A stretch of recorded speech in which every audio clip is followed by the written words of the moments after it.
Salut les Doves, j'espère que vous allez bien. Aujourd'hui, un nouveau 11 de légende. Place à la Côte d'Ivoire. Un pays que j'aimerais découvrir. Une sélection qui m'a vraiment fait kiffer durant les années 2000 et début 2010. Peut-être la première sélection africaine que je voyais vraiment capable de viser un dernier carré mondial. Voire même mieux.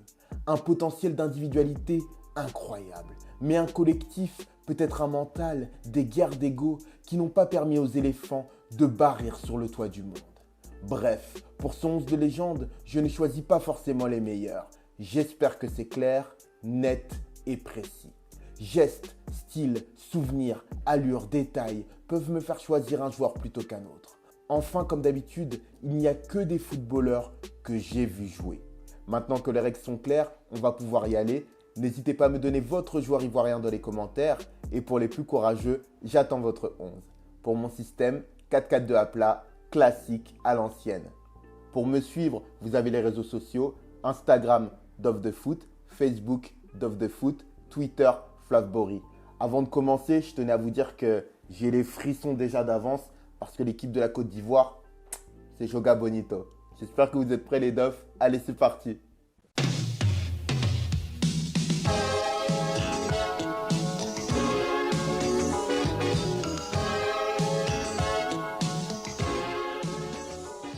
Dans les buts, Boubacar Kopa Barry. Dit Kopa Barry, tout simplement. Alors certes, Barry n'est pas le meilleur gardien africain et peut-être ivoirien, mais il m'a marqué. 2015, Côte d'Ivoire-Ghana, finale de la CAN. Peu de gens croyaient en lui. D'ailleurs, il débute la compétition comme remplaçant, avant de se retrouver finalement titulaire après la blessure de Sylvain Gboo. Il entre alors dans l'histoire du football ivoirien. Héroïque Kopa Barry. Séance de tir au but incroyable, irrespirable. 2 arrêts de classe et le TAB de la victoire. Kopa Barry, Copa d'Afrique, la deuxième de l'histoire des éléphants. Quel exemple, quel caractère, les frissons. Only in because of the injury to their first choice goalkeeper. Boubacar Barry to win the Cup of Nations for Ivory Coast. He's done it. Côte d'Ivoire have beaten Ghana in a penalty shootout as they did 23 years ago to become champions of Africa. J'ai une pensée pour ma maman. Je sais que ma maman elle souffrait parce que je ne jouais pas. J'ai une pensée pour ma mère parce que je sais que ma mère m'aime. Et merci à tous les Ivoiriens, merci à tout le monde, merci. Au poste d'arrière droit, l'incontournable Serge Aurier. J'étais obligé. Oui, l'homme est critiqué, contesté. Mais quel style, quelle habileté technique, quelle puissance, quel charisme. Oui, j'ai bien dit charisme. Un sourire de mec tranquille, de mec qui gère, à l'aise, au calme. Si je reste évidemment sur ma fin, Aurier au top de sa forme et concentré, c'est pour moi l'un des meilleurs latéraux du monde. Il sait tout faire et peut même évoluer en défense centrale à 2 ou à 3. À gauche, Tiene Siaka, vestige de l'ancien Paris, taulier de Montpellier. Une valeur sûre, une belle patte gauche, dans le jeu comme sur coup de pied arrêté. Capable d'occuper l'entièreté du flanc gauche. Son expérience et ses 103 sélections aideront beaucoup mon équipe. À présent, ma défense centrale. Peut-être l'une des plus belles qui m'ait été donnée de concevoir, de construire pour un 11 de légende. Ce sont 2 joueurs qui me donnent des frissons rien que d'y penser. Le premier, c'est Kolo Touré, de Bouaké. 120 caps, une légende du foot africain. Quand je lis qu'il ne fait qu'1,78 m, je peine à y croire. Kolo Touré semblait mesurer 2,50 m. Quel style, quel guerrier, quelle puissance, quel contrôle de soi. Avec Kolo Touré, pas de chichi. Calme, leadership, flair, faculté à utiliser son corps à bon escient, bon de la tête, offensivement comme défensivement. Un homme au sens du sacrifice admirable. Arsenal, City, Liverpool, appelez-le tonton, tonton Kolo Touré. Pour l'accompagner, un de mes défenseurs actuels préférés, le taquin, le malin, l'habile Eric Bailly. En règle générale, je regrette la disparition des stoppers à l'ancienne, mais Eric Bailly me ferait presque changer d'avis.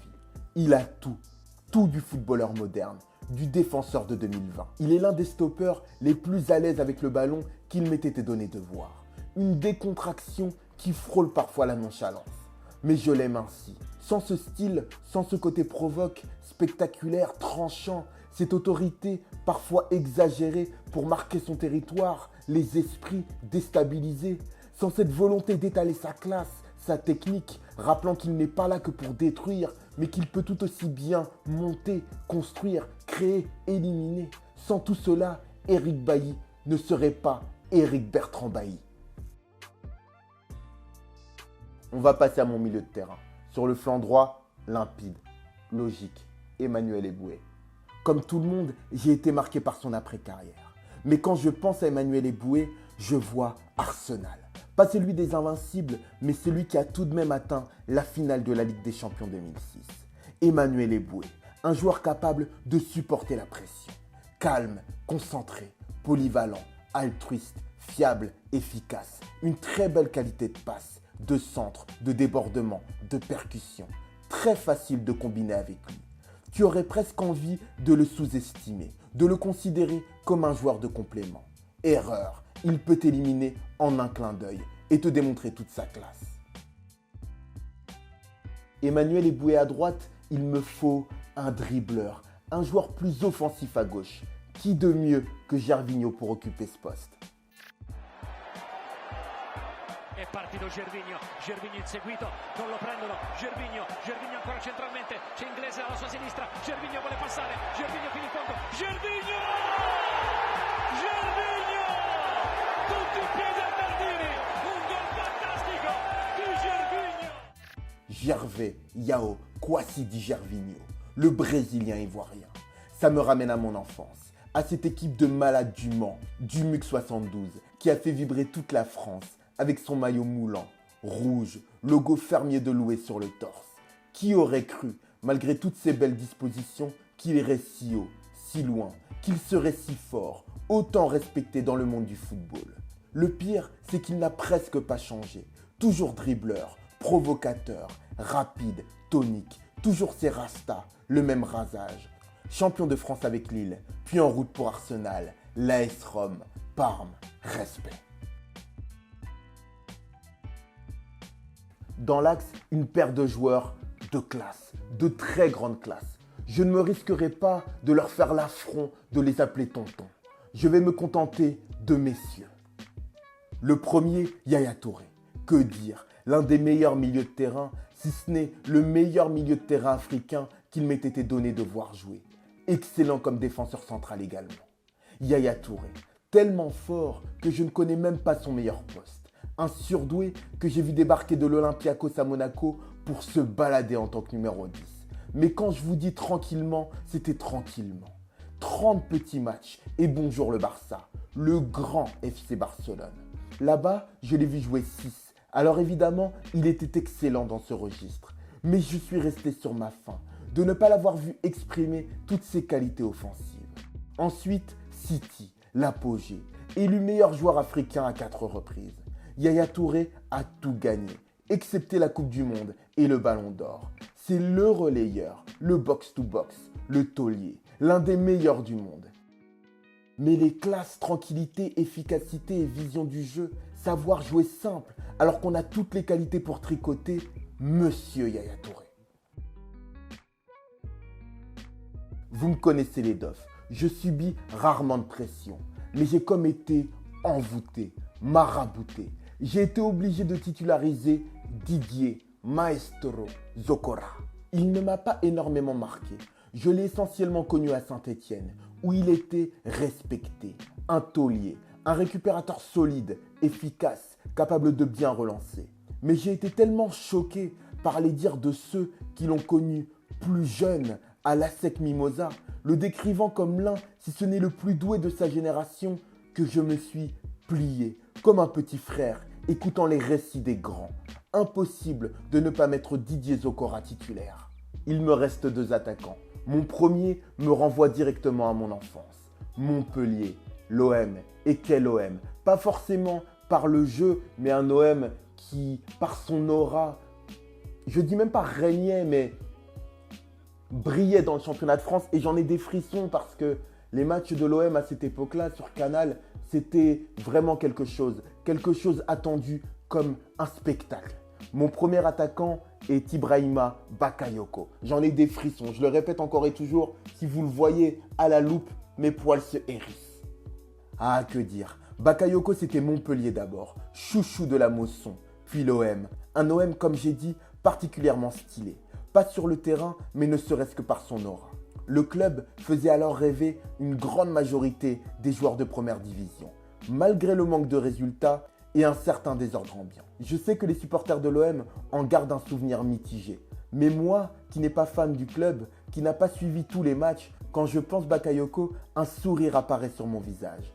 Un attaquant polyvalent, spontané, instinctif, bouillant, capable du meilleur comme du pire, oui, mais capable de tout. Et pour finir, évidemment, Monsieur Didier Drogba. Guéguéry, le ballon de Yaya, Didier, goal,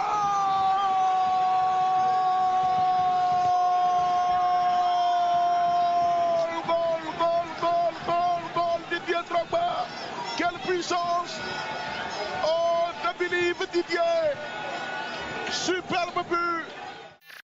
Un parcours exemplaire. Quel dommage qu'il n'ait pas remporté la CAN. Didier Drogba, Drogba Didier. Lui qu'on ne voyait pas si haut, si fort, si beau. L'un des rares qui fait et fera toujours l'unanimité à Marseille. Sûrement le joueur africain le plus populaire d'Angleterre. Supporter ou non, il nous aura tous fait vibrer. Que ce soit par son amour, sa passion, sa simplicité. Drogba qui réussit, c'est un peu comme si nous, amateurs, réussissions. Un peu comme si il nous amenait avec lui, nous faisait partager ses émotions par ses célébrations, ses victoires, ses défaites. Marseille, Chelsea, Galatasaray. Des buts, une puissance, une qualité de frappe, de concentration, une intelligence, un sang-froid, une progression phénoménale. Un des tauliers de Chelsea, 4 fois champion d'Angleterre et vainqueur de la Ligue des Champions. Enfin, et évidemment, un discours pour la paix en Côte d'Ivoire que je n'oublierai jamais. Ivoiriens, Ivoiriennes, du nord et du sud, du centre à l'ouest. Vous avez vu, on vous a prouvé aujourd'hui que toute la Côte d'Ivoire peut cohabiter, peut jouer ensemble pour un même objectif, se qualifier pour le mondial. Vous nous avez promis que cette fête allait rassembler le peuple. Aujourd'hui, on vous demande, s'il vous plaît, on se met à genoux.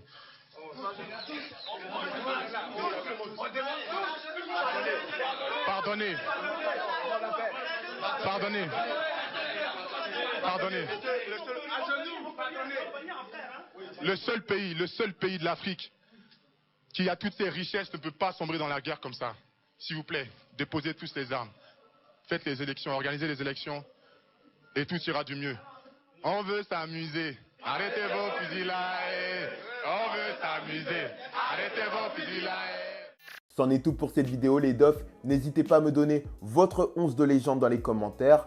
Si le 11 de légende est un peu trop compliqué, votre joueur préféré. Je serais ravi, je me languis comme d'habitude que de pouvoir voir, regarder, commenter votre 11 de légende. Et puis, si vous avez aimé la vidéo, un petit like, ça aide pour le référencement. Ça fait plaisir. Je vous dis à bientôt les dofs. Portez-vous bien. Ciao. Ah oui, juste un petit message pour remercier tous ceux qui ont été regardés et likés ma dernière vidéo qui était une interview sur Jean-Michel Aulas. La qualité audio n'était pas bonne, mais malheureusement ça arrive, c'est comme ça. Et voilà, je tenais vraiment à remercier ceux qui ont été la voir et la liker parce que je sais que vous l'avez avant tout fait pour m'encourager. Et ça, je crois que c'est les likes, en tout cas dans ces conditions-là, qui me touchent le plus. Voilà, je vous dis à bientôt les dofs. Portez-vous bien. Ciao. Eh les mecs, vous cognez sur des plus petits que vous? Ah, ça a l'air vachement cool. Je peux jouer avec vous? Et s'il te plaît, tu peux me donner du feu? Ouais, tiens, voilà. Qui t'es, toi? Qui je suis? Je m'appelle Doraemon et je suis le boss de la bande de Santama.